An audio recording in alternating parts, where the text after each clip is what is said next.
From the identity of Jon Snow's parents to the cryptic symbols left by the White Walkers, here are some of the biggest mysteries that Game of Thrones left us pondering long after the final credits rolled. One of the most intriguing puzzles involves Jaqen H'ghar, the Faceless Man, who played such a pivotal role in Arya's journey. When we first meet him, he's imprisoned in the black cells beneath King's Landing, being transported to the Wall in a cage alongside two other dangerous criminals. But this raises an obvious question.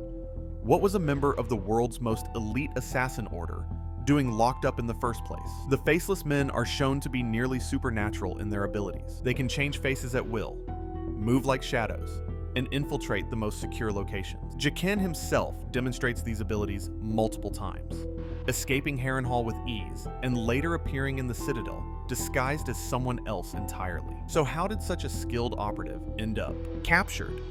The most likely explanation is that his imprisonment was entirely intentional. The Faceless Men are known for their elaborate plans and their willingness to play the long game. Jaqen may have allowed himself to be captured and sent to the Wall as part of a specific mission, perhaps to reach the North, to encounter Arya specifically, if we believe in some element of fate or prophecy, or to fulfill a contract that required him to be in that exact place at that exact time. Some fans have theorized that Jaqen was already tracking Arya, knowing she would be important to future events. Others suggest he was on a mission related to the Citadel, where he later appears. The show never explicitly confirms his motives, leaving us to wonder whether this was strategic planning or simply a plot convenience to introduce the character. Given what we know about the Faceless Men's methods and philosophy, intentional capture seems far more likely than genuine imprisonment of someone with Jaqen's abilities. Another mystery that has haunted fans since the first season. Did Syrio Forel, Arya's beloved dancing master, actually die at the hands of Sir Meryn Trant? The scene deliberately cuts away before we see what happens, showing only Syrio defending himself with a wooden practice sword against Trant's steel blade and armor. On one hand, the odds were heavily stacked against Syrio. He was armed with only a wooden sword against a fully armored knight of the Kingsguard, surrounded by guards. The show seems to imply his death by never bringing him back and having Arya mourn him. On the other hand, Syrio was the first sword of Braavos, one of the finest fighters in the world. His final words, "What do we say to the god of death? Not today," take on extra significance, given what we later learn about the House of Black and White and their relationship with death. The most popular fan theory suggests that Syrio and Jaqen H'ghar are the same person, or at least that Syrio was a faceless man who survived his encounter with Trant and later appeared as Jaqen.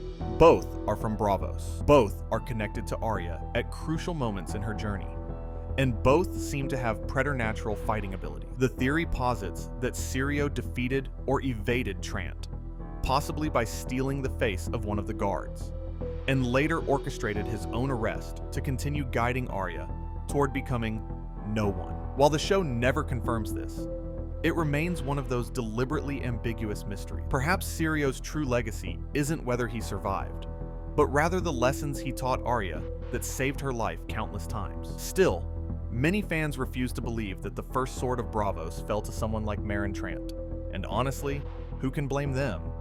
Perhaps no mystery in Game of Thrones has caused more speculation, humor, and desperate curiosity than this. What exactly did Podrick Payne do with those prostitutes at Littlefinger's brothel that was so extraordinary? They refused payment? After Tyrion sends Pod to the brothel with a bag of gold to lose his virginity, the young squire returns with all the money, explaining that the women wouldn't accept payment. Tyrion, Bronn, and the entire audience are left speechless. Tyrion's investigation reveals that Pod wasn't given charity. The services were definitely rendered, but the women were so impressed they considered the experience payment enough. The show treats this as a running joke, with Bronn desperately trying to get details, and Pod remaining innocently tight-lipped. But what could possibly have happened? Did Pod possess some secret technique? Was he unexpectedly well endowed? Did he simply treat the women with such genuine kindness and respect that it was a refreshing change from their usual clientele? The most popular theory among fans is that Pod's talent was actually just basic human decency. In a world where prostitutes are routinely abused, degraded, and treated as objects, perhaps Pod simply listened to them, asked about their pleasure, treated them as equals, and generally behaved like a considerate partner. In Littlefinger's establishment, where women were commodities for powerful men's gratification, genuine kindness, and attention to their experience might have been truly revolutionary. Others suggest Pod might have some natural talents or instincts that, combined with his earnest nature, created an unexpectedly excellent experience. Some fans joke that Pod was simply so eager and enthusiastic that his joy was infectious. The truth is, the show deliberately leaves this ambiguous, turning it into a lighthearted mystery in a series often short on humor. If you're as obsessed with these Game of Thrones mysteries as we are, smash that subscribe button. Do it now, before the White Walkers come for you, or before Cersei has you poisoned, or before Ramsay Bolton does literally anything. Now, one of the most visually striking mysteries involves the strange spiral and geometric patterns created by the White Walkers and their army of the dead. From the very first episode, when Night's Watch Rangers discover body parts arranged in a ritualistic spiral pattern, these symbols appeared throughout the series, carved into rock, formed from severed limbs, and created through the positioning of corpses. The symbols clearly meant something. They appeared too frequently and deliberately to be random. The spiral pattern was particularly prominent, but we also saw concentric circles, straight lines radiating from a center point, and other geometric arrangements. These patterns seemed to hold significance for the White Walkers, but the show never explicitly explained what they meant. Some clues emerged when Bran's visions revealed how the Night King was created. We saw the Children of the Forest arrange dragonglass and stones in circular patterns during their magical rituals. The connection suggests these symbols might represent the ancient magic that created the White Walkers, perhaps serving as a signature or declaration of the Night King's origin and purpose. Other interpretations suggest the symbols might represent the weirwood trees and the old gods, connecting to the mystical aspects of Northern religion. The spiral could symbolize the cycle of seasons, life and death, or even time itself, appropriate for beings who exist outside normal life and seek to bring an endless winter. Some fans noted similarities between the White Walker symbols and the Targaryen sigil, hinting at deeper connections between ice and fire. The most frustrating aspect is that Season 8 seemed ready to explain these symbols, but never delivered. When confronted at Winterfell, the White Walkers became merely a physical threat to be defeated in battle, rather than a mysterious force with deeper meaning. Their symbols, their apparent intelligence, and their true motivations died with the Night King, leaving fans to wonder what messages were being written. In Corpses and Snow across the north, the Faceless Men of Braavos represent one of the show's most fascinating yet underexplored elements. We know they're an ancient order of assassins who worship the many-faced god and can magically change their appearance. We know they charge extremely high prices for their services, sometimes literal fortunes, sometimes something more personal. But how exactly does their organization work? How do clients contact them? How are contracts negotiated? Who decides which faceless man takes which job? What are the full rules governing their operations? The show hints at a vast, complex organization with temples, training facilities, and a network spanning multiple continents. But we only ever see tiny glimpses of their world. The face-changing magic itself raises questions. Is it purely physical transformation? Or does it involve taking on aspects of the person whose face is worn? Where do the faces come from?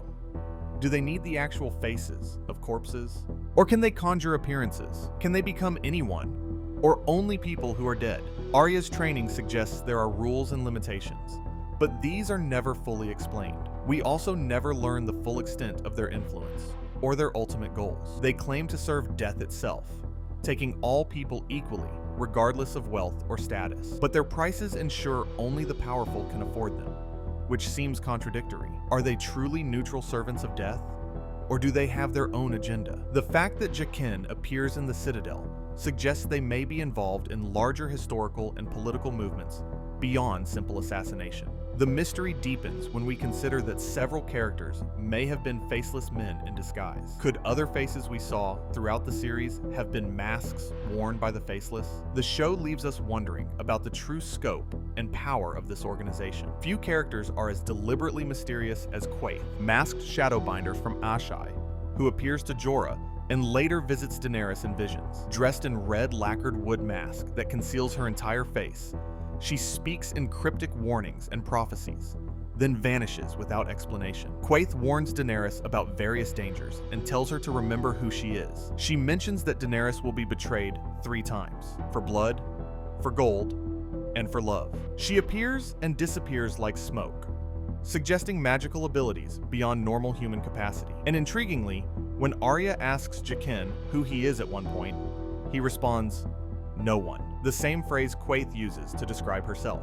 This connection has led to speculation about whether Quaithe might be connected to the Faceless Men, or whether no one is a more widespread concept in Essos related to magic and self-erasure. Is Quaithe an actual person or a magical projection? Is she trying to help Daenerys, manipulate her, or simply fulfill some prophecy? The books provide slightly more Quaithe content, with additional cryptic warnings about enemies coming for Daenerys. But even there, her identity and motivations remain unclear. Some fans theorize she might be Shiera Seastar, a legendary Targaryen bastard and sorceress from generations past. Others suggest she could be connected to the House of the Undying or other magical factions in Essos. What makes Quaithe particularly frustrating is that she clearly knows important information about Daenerys' future, but chooses to communicate in riddles rather than clear warnings. Her prophecies seem designed to confuse rather than guide. Whether she's genuinely trying to help or has her own agenda remains one of the show's most impenetrable mysteries. The fact that the show essentially abandons her character after season 2, never explaining who she is, where she came from, or what her ultimate purpose was, shows some of the frustrations fans felt with dangling plot threads.